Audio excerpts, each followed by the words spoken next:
Assalamualaikum warahmatullahi wabarakatuh. Halo teman-teman semuanya, kami dari kelompok 1, Paralel 11, mata kuliah pengantar manajemen akan menyampaikan materi topik ke-8 mengenai manajemen sumber daya manusia. Kelompok kami terdiri dari 4 orang, yaitu Muhammad Rifki Widiawan, Anissa Karlina, Anissa Latifah Zahra, dan Laula Fadlun Soraya. Pada pembahasan topik manajemen sumber daya manusia ini, kami secara spesifik membahas studi kasus yaitu penerapan manajemen sumber daya manusia di industri kerajinan jaket kulit manding Yogyakarta. Selamat menyaksikan pemaparan dari kami. Pembahasan yang pertama yaitu tentang pengertian dari manajemen sumber daya manusia. Manajemen sumber daya manusia adalah suatu proses perencanaan, pengorganisasian, pelaksanaan, dan pengontrolan terhadap sumber daya manusia dalam suatu organisasi untuk mencapai tujuan yang efektif dan efisien. Manajemen sumber daya manusia ini memiliki lingkup yang luas. MSDM juga dapat diartikan sebagai kebijakan dan praktik yang dibutuhkan oleh seseorang untuk menjalankan aspek sumber daya manusia. Selanjutnya yaitu peran manajemen sumber daya manusia khususnya dalam sebuah industri. Jadi MSDM ini dalam sebuah industri berperan untuk suatu proses yang terdiri atas perencanaan, pengorganisasian, pemimpin dan pengendalian kegiatan-kegiatan yang berkaitan dengan analisis pekerjaan, kemudian evaluasi, pengembangan dan pengadaan, kompensasi dan promosi, serta pemutusan hubungan kerja guna mencapai tujuan yang telah ditetapkan. Berikutnya yaitu fungsi dari manajemen sumber daya manusia. Untuk menentukan keberhasilan suatu perusahaan, maka perlu dilakukan penilaian untuk memastikan apakah fungsi-fungsi dari MSDM ini telah memberikan kontribusi terbaiknya kepada perusahaan. Fungsi MSDM ini meliputi beberapa hal. Yang pertama yaitu terpenuhinya SDM yang memenuhi kualifikasi perusahaan. Hal ini karena setiap perusahaan pasti memiliki kualifikasi atau standar SDM-nya masing-masing. Nah, fungsi dari MSDM ini yaitu untuk menjamin terpenuhinya SDM pada perusahaan tersebut. Yang selanjutnya yaitu proses SDM telah berjalan dengan baik, wajar, dan objektif. Kemudian, pemberdayaan SDM menjadi bagian utama dalam pengelolaan SDM serta menjadikan keputusan kerja karyawan ini sebagai bagian dari keberhasilan perusahaan. Selanjutnya adalah bahasan tentang manajemen keuangan dan strategi dalam sebuah industri.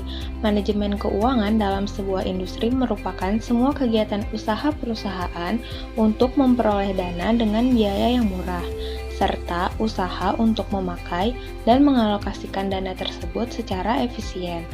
Adapun manajemen strategi dalam sebuah industri yaitu sebagai suatu seni dan ilmu dalam hal pembuatan atau merumuskan, aplikasi, dan evaluasi keputusan strategi antara fungsi yang memungkinkan organisasi untuk mencapai tujuan masa depan.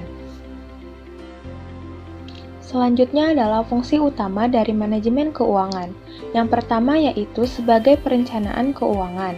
Lalu yang kedua adalah perencanaan anggaran, yaitu perencanaan penerimaan dan pengalokasian anggaran biaya secara efisien dan maksimal sesuai dengan dana yang dimiliki. Yang ketiga adalah pengendalian keuangan, yaitu dengan melakukan evaluasi serta perbaikan atas keuangan dan sistem keuangan perusahaan. Lalu yang keempat ada pemeriksaan keuangan, yaitu dengan melakukan auditing internal atas keuangan perusahaan yang ada agar sesuai dengan kaidah standar akuntansi dan tidak menyimpang. Lalu yang terakhir adalah pelapor keuangan, yaitu menyediakan laporan informasi tentang kondisi keuangan perusahaan dan analisa rasio laporan keuangan. Adapun tujuan dari manajemen strategi adalah untuk menjalankan dan mengevaluasi strategi yang telah dipilih secara efektif dan efisien. Lalu, untuk mengevaluasi, meninjau, dan mengkaji ulang kinerja, melakukan penyesuaian, serta mengkoreksi jika terdapat kesalahan atau penyimpangan dalam pelaksanaan strategi. Selanjutnya adalah untuk memperbarui strategi yang dirumuskan agar sesuai dengan perkembangan lingkungan eksternal. lalu meninjau kembali dari kekuatan, kelemahan, peluang, serta ancaman bisnis yang ada. Dan yang terakhir adalah untuk melakukan inovasi atas produk atau barang supaya sesuai dengan selera dari konsumen. Selanjutnya, saya Anissa Karlina akan melanjutkan pembahasan terkait dengan hasil penelitian manajemen sumber daya manusia pada 3 industri kerajinan kulit manding di Yogyakarta, yakni ada Agus Jaket Kulit, Aneka Kerajinan Kulit, dan Rusman.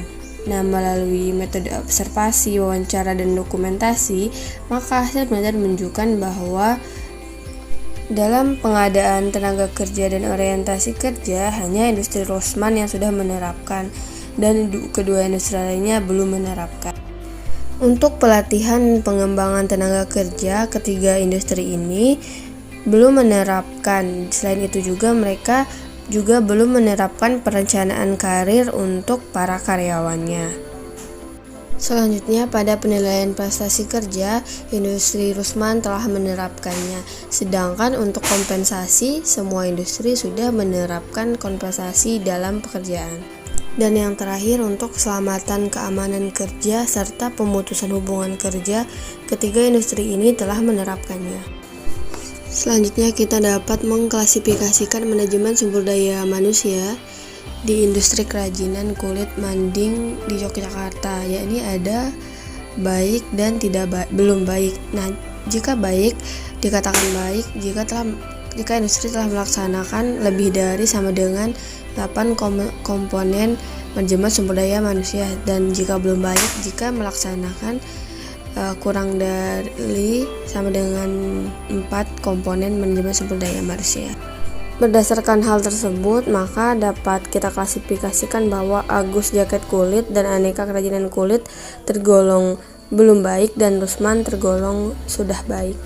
Sekian penjelasan dari kelompok kami, semoga dapat dimengerti. Terima kasih. Wassalamualaikum warahmatullahi wabarakatuh.